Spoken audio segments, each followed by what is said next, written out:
அனைவருக்கும் வணக்கம். Welcome to சாண்ட் டிட்பிட்ஸ். தீபாவளி வந்தாச்சு, அதிரசம் செய்யாமல் எப்படிங்க? ஸோ இன்றைக்கி நம்ம அத்தன்டிக் அம்மாவின் அதிரசம் ரெசிபி தான் பார்க்க போகிறோம். இதுக்கு நான் இப்போ 1 கிலோ பச்சரிசி எடுத்திருக்கேன். மாவு பச்சரிசியாக இருந்தால் ரொம்ப நல்லது, இல்லை சாதா பச்சரிசியும் ஓகே தான். இதை வந்து 5 டம்ளர் 1 கிலோ கணக்கு எடுத்து அதை நல்லா வாஷ் பண்ணி 3 மணி நேரம் ஊற வச்சு ஒரு துணி போட்டு வீட்டுக்குள்ளேயே அதை வந்து கொஞ்சம் காய வைக்க போகிறோம். ரொம்ப காயக்கூடாது, அரிசி ஈரமாக தான் இருக்கணும். கொஞ்சமாக காஞ்சா நிழல்லையே காஞ்சா போதும், அந்த தண்ணி வந்து சொட்ட சொட்ட இருக்கக்கூடாது.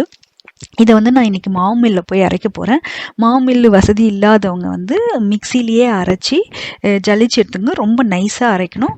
இது பாவு வந்து அரைச்சி இம்மீடியட்டாக ஈரமாகவே எடுத்துடணும். ஸோ இப்போ நம்ம மாவு மில்லுக்கு போகிறோம். இன்றைக்கி காலகட்டத்தில் பார்த்திங்கன்னா மாவு மில்லெல்லாம் வந்து கொஞ்சம் கொஞ்சமாக மூடிக்கிட்டே வராங்க. ஏன்னா எல்லாமே பேக்கெட் வந்துடுச்சு.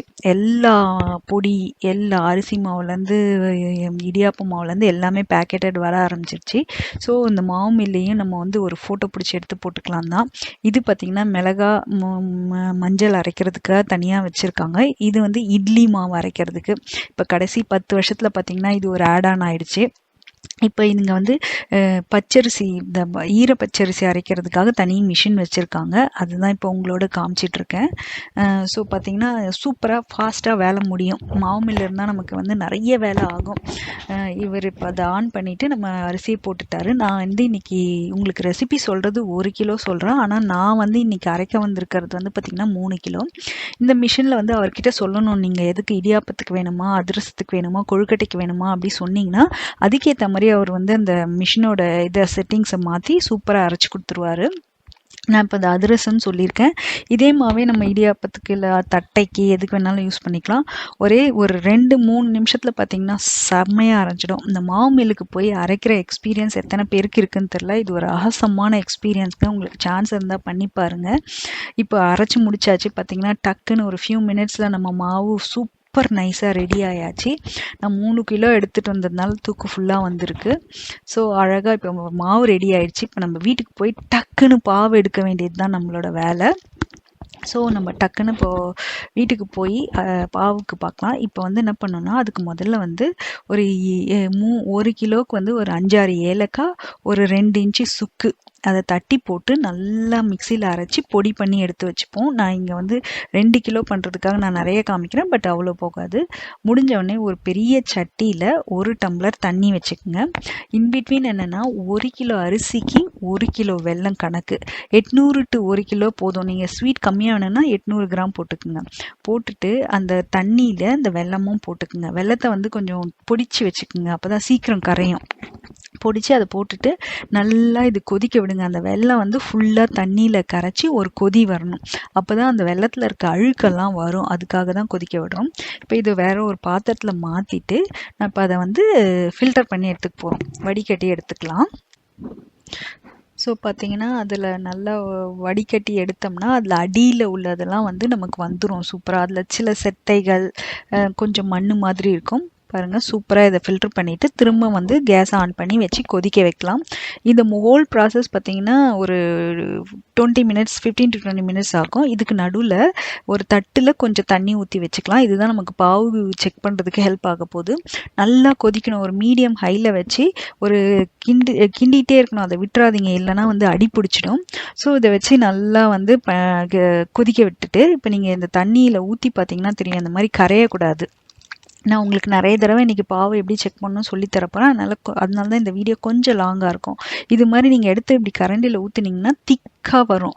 நம்ம கம்பி பதத்துக்கும் அடுத்த பதம் போய் எடுக்க போகிறோம். கன் பதம் அப்படின்னு சொல்லுவாங்க. இப்போ பார்த்தீங்கன்னா நீங்கள் அதை கொஞ்சமாக உங்களுக்கு நிறைய தடவை நான் செக் பண்ணி காமிக்க போகிறேன். இப்படி தண்ணியில் ஊற்றி பார்த்தீங்கன்னா இப்படி தண்ணியில் கரையக்கூடாது. அதுக்காக தான் உங்களுக்கு நிறைய தடவை இப்போ அம்மா எனக்கு வந்து சொல்லித்தராங்க. நான் அதை உங்களோட ஷேர் பண்ணுறேன். பார்த்திங்கன்னா இப்போ பாருங்களேன், கொஞ்சம் கரையாமல் இருக்குது, ஆனால் இன்னும் வரல. இது கம்பி பதம் கிட்ட வந்திருக்கு. இப்போ வந்து அது அப்படியே எடுக்க வரணும் நமக்கு. ஸோ பார்த்தீங்கன்னா அப்படி நல்லா கொதிக்குது. எவ்வளோ கலர் பாருங்களேன், பழைய வெல்லம் அப்படி இருக்கிறதுனால சூப்பர் கலர். இப்போ ஆல்மோஸ்ட் பார்த்தீங்கன்னா இப்போ கரையிறது முடிஞ்சிடுச்சு. ஆல்மோஸ்ட் இப்போ முக்கால்வாசி கிட்ட முடிஞ்சிடுச்சு நம்ம பாகு. இப்போ அது கரையில, ஆனால் வந்து அது திரண்டு வரணும். இப்படி நீங்கள் தண்ணியில் போட்டு இப்படி எடுத்தால் அது கையில் எடுக்க வரணும். அதுதான் நம்ம பதம். ஸோ அப்படியே பாருங்களேன், கொதிக்க வச்சு திரும்ப திரும்ப இந்த கடைசி ஸ்டேஜில் வந்து நீங்கள் கொஞ்சம் நிறைய தடவை நியூபியாக இருந்தீங்கன்னா, உங்களுக்கு புதுசாக பண்ணுற ஆளாக இருந்தால் நீங்கள் கொஞ்சம் நிறைய தடவை பண்ணி பார்க்குற மாதிரி இருக்கும். இப்போ இதை பார்த்தீங்களா, இப்படி ஊற்றினவுடனே அப்படியே நிற்கிது. ஆனால் இப்போ இது வந்து என்ன பண்ணணும், கொஞ்சம் ஆற விட்டு இப்படி இப்படி கையில் எடுத்தீங்கன்னா எடுக்க வரணும். பட் இன்னும் வரல. இப்போ பாருங்கள், அது அப்படியே இலகி இருக்குது இல்லையா? ஸோ இன்னும் எடுக்க வரல. ஆனால் இன்னும் நல்லா உருண்டு வரணும். அப்படி எடுத்தால் அது வந்து இப்படி ட்ரிப் ஆகக்கூடாது. இப்படி கையில் எடுத்து இப்படி காமிச்சிங்கன்னா it should not come as a drop. அப்படி இலகி இருக்கக்கூடாது. ஸோ அதனால் இப்போ இதுக்கப்புறம் பார்த்தீங்கன்னா இன்னும் ஒரு 3-4 மினிட்ஸில் இது முடிஞ்சிடும். ஸோ அதனால் ரொம்பவும் முருக விட்டுருக்கணும். ரொம்ப இலகு பாகாக இருந்தால் உங்களுக்கு வந்து அதிரசம் எண்ணெய் குடிக்கும். ரொம்ப முருகி போயிடுச்சுன்னா அது ஒரு மாதிரி பொறன்னு ஆகிடும். அதனால தான் அதை வந்து பார்த்து எடுக்கணும். இப்போ பாருங்களேன், சூப்பராக வந்துடுச்சு, நமக்கு ரவுண்டாக வந்துடுச்சு.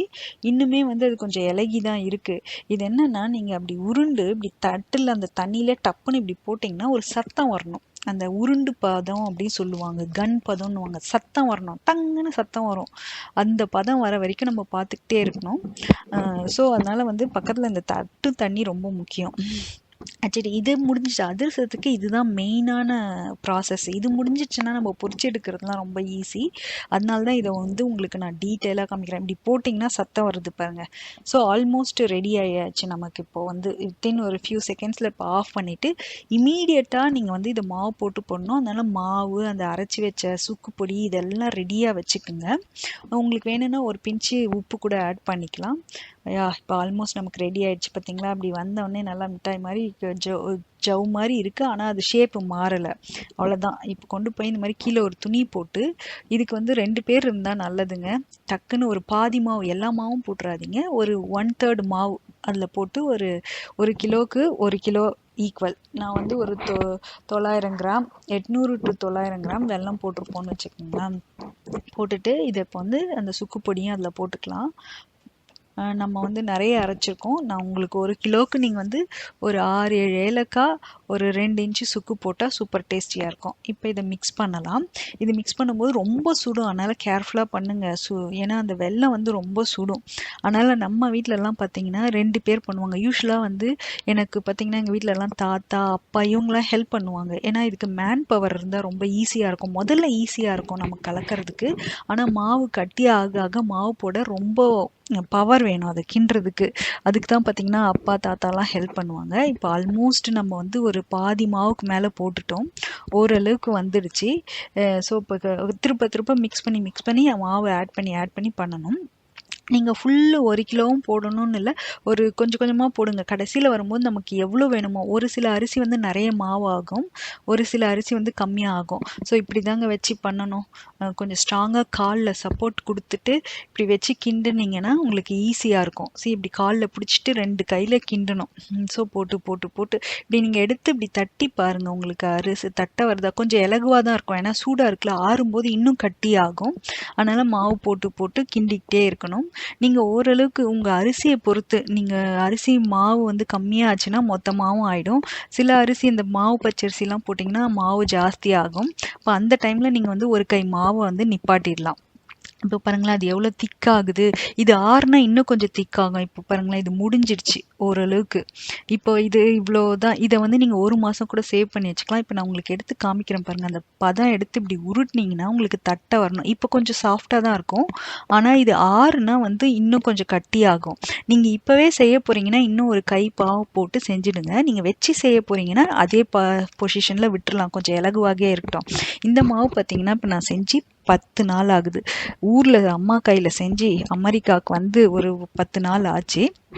சூப்பராக இருக்குது பாருங்களேன். நீங்கள் இதை வந்து 1 மாதம் வெளியில் வச்சுக்கலாம், ஒன்றுமே ஆகாது. 1 மாதம் சூப்பராக வெளியில் வைக்கலாம், ஃப்ரிட்ஜில் வைக்க வேணாம்.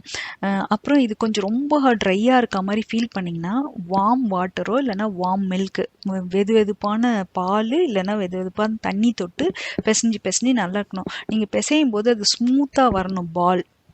இதுக்கு இன்னொரு கேஜெட்ஸ் என்னென்னா, நான் வந்து 2 ஜல்லிக்கரண்டி வேணும். நான் வந்து இந்த மேஷர் எடுத்திருக்கேன். அந்த பருப்புக்கு மேஷ் பண்ணுறது, இந்த பாவ் பாஜி மேஷ் பண்ணுறதும் ஒரு ஜல்லிக்கரண்டியும் எடுத்திருக்கேன். எண்ணெய் ஊற்றி வந்து இப்போ சட்டியில் காஞ்சிட்ருக்கு. இதை நான் தட்டுறதுக்கு வந்து வாழை இலை தான் யூஸ் பண்ண போகிறேன். பார்த்திங்கன்னா வாழை இலை எடுத்திருக்கேன். அதில் எண்ணெய் தடவிக்கலாம்.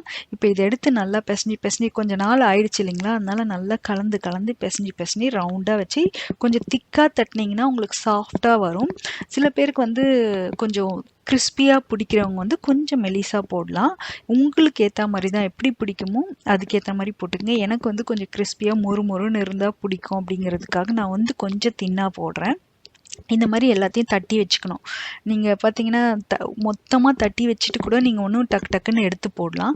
இல்லை நீங்கள் கொஞ்சமாக சின்ன சட்டி வச்சுட்டு தட்டி போட்டு கூட எடுத்துக்கலாம். உங்களுக்கு ஆள் எவ்வளோ இருக்காங்களோ, இப்போ ஊர்லலாம் பார்த்தீங்கன்னா பெரிய சட்டி வச்சுட்டு ஒருத்தவங்க தட்டிக்கிட்டே இருப்பாங்க. 2-3 பேர் ஒருத்தவங்க போட்டு ஒருத்தவங்க போடுவாங்க, ஒருத்தவங்க எடுப்பாங்க. அந்த மாதிரி இப்போ ஆகும். இப்போல்லாம் நம்ம வந்து நியூக்ளியர் ஃபேமிலி பார்த்தீங்களா, அதனால் வந்து நம்ம கொஞ்சமாக தான் பண்ண போகிறோம். இப்போ பார்த்தீங்கன்னா இதை தட்டுறேன். ஓரெல்லாம் விரியக்கூடாது. தட்டும்போது ஓரம் வந்து வெடிப்பு விடக்கூடாது. அப்படி வெடிப்பு விட்டுருச்சுன்னா இன்னும் நல்லா சாஃப்டாக பிசைஞ்சிட்டு நல்லா ரவுண்டாக தட்டுங்க. நல்லா அப்படி உருட்டணும். பிசைஞ்சு உருட்டினீங்கன்னா நல்லா சாஃப்டாக வரும்.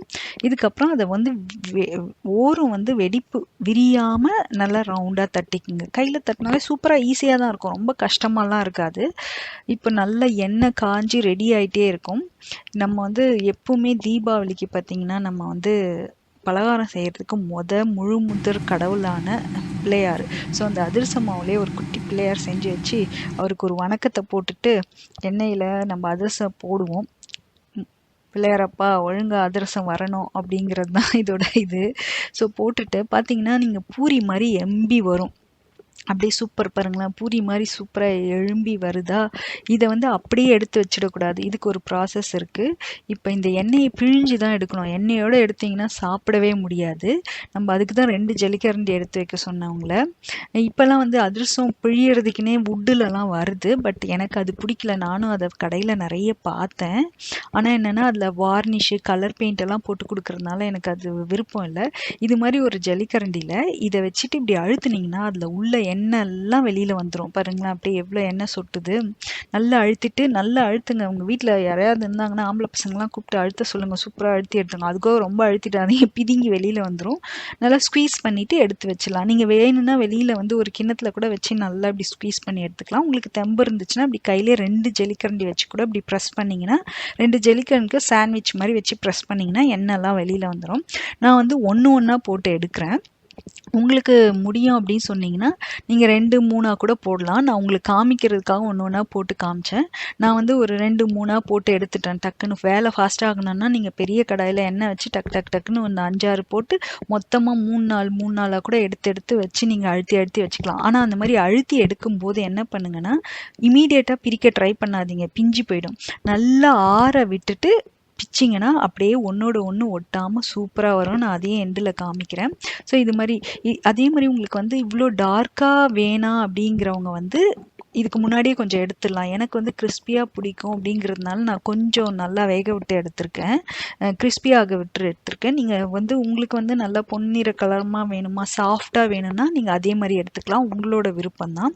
உங்களுக்கு பாருங்கள், ஒரு 2-3 அதிரசம் தடவை பண்ணுறவங்க, புதுசாக பண்ணுறவங்களாம் வந்து உங்களுக்கு எடுத்து பாருங்கள். ஓ இது கொஞ்சம் சாஃப்டாக இன்னும் வேணும்னா நீங்கள் வந்து இன்னும் கொஞ்சம் முன்னாடியே எடுத்துடலாம். தீயை குறைச்சிக்குங்க, ஒரு மீடியமில் வச்சுக்கோங்க. இல்லை உங்களுக்கு பொறுன்னு வேணும்னா நீங்கள் அதுக்கேற்ற மாதிரி 3 அட்ஜஸ்ட் பண்ணி. எனக்கு வந்து இந்த ஓரம்லாம் நல்லா கருப்பாக தெரியுங்க. கலர் பார்த்தீங்கன்னா நீங்கள் எந்த மாதிரி வெல்லம் யூஸ் பண்ணுறீங்களோ அதை பொறுத்து தான் உங்களுக்கு கலர் வரும். நல்ல நாட்டு வெல்லம் யூஸ் பண்ணிங்கன்னா இந்த மாதிரி டார்க் கலர் வரும். புது வெல்லம் யூஸ் பண்ணிங்கன்னா லைட் கலராக வரும். நீங்களே பார்த்தீங்கன்னா எதில் 2 விதமாக எடுத்துருக்கேன் பாருங்கள். ஒன்று வந்து எனக்கு வந்து நல்லா டார்க்கு கிறிஸ்பி, எங்கள் வீட்டுக்காருக்கு பார்த்திங்கன்னா நல்லா வந்து சாஃப்டாக கொஞ்சம் லைட் கலராக எடுத்திருக்கேன் சாஃப்டாக. ஸோ இந்த மாதிரி ஒட்டி இருக்கிறது பாருங்கள், நான் சொன்னேன் இல்லையா 2-3 எடுக்கும்போது அதை நீங்கள் நல்லா ஆறுனதை விட்டு இப்படி எடுத்திங்கன்னா ஒன்றோட ஒன்று பிஞ்சு போகாமல் அழகாக வந்துடும். ஸோ இது இப்படி தான் நீங்கள் எடுக்கணும். ஸோ சூப்பரான எம்மியான அதிரசம் நமக்கு ரெடி ஆயாச்சு. ஸோ இந்த தீபாவளிக்கு நீங்கள் வந்து உங்களுக்கு முடிஞ்சால் செஞ்சு பாருங்கள். தீபாவளிக்கு தான் செய்யணும்னு இல்லை, உங்களுக்கு எப்போ சாப்பிட்ணுன்னு நினச்சாலும் நீங்கள் அதிரசம் செஞ்சு பார்க்கலாம்.